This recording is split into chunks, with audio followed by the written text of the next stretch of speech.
係 C2C 義工團嘅 Carol 咪咪啊！今日我身邊咧就有香港青年服務處嘅李先生。李先生你好。係你好。今日飛龍騰達呢個活動咧，我知道有好多你哋青少年服務處嘅嘅青年人參加嘅喎。你對於今次活動咧有咩感想啊？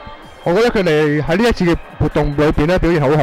頭先喺台上嘅分享咧，聽到佢哋咧其實喺個工作裏邊咧有好多嘅學習啊、反省啊，聽佢哋分享，我都覺得好開心。好似呢個計劃咧都幾幫到佢哋，希望佢哋即係將來都有啲好啲嘅發展啦，幫到佢哋喺生活上有多啲嘅出路啊，多啲嘅前路啊咁樣啦。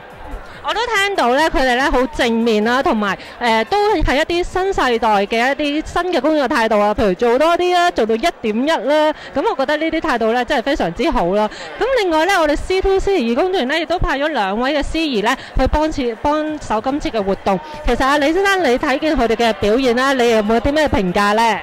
我覺得2位司儀喺今日嘅活動裏邊表現得好好，佢好能夠講到年青人而家嘅一啲需要啦，亦都可以帶領到年青人去分享佢自己嘅一啲嘅想法。咁亦都令到個活動好有互動性啦，亦都好即係好生鬼啦，係咪？咁我都好正面，亦都覺得2位司儀做得好好。多謝晒你嘅評語啊！咁我希望咧，我哋咧 C2C 義工團嘅司儀咧，可以喺下次嘅活動咧都可以幫到你哋嘅。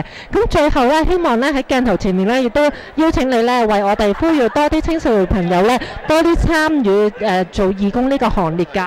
好，咁各位青年朋友都呼籲大家可以把握時間啦，善用餘下利用自己時間咧，去貢獻下社會，做多啲義工，好似我哋呢個司儀團咁樣啦。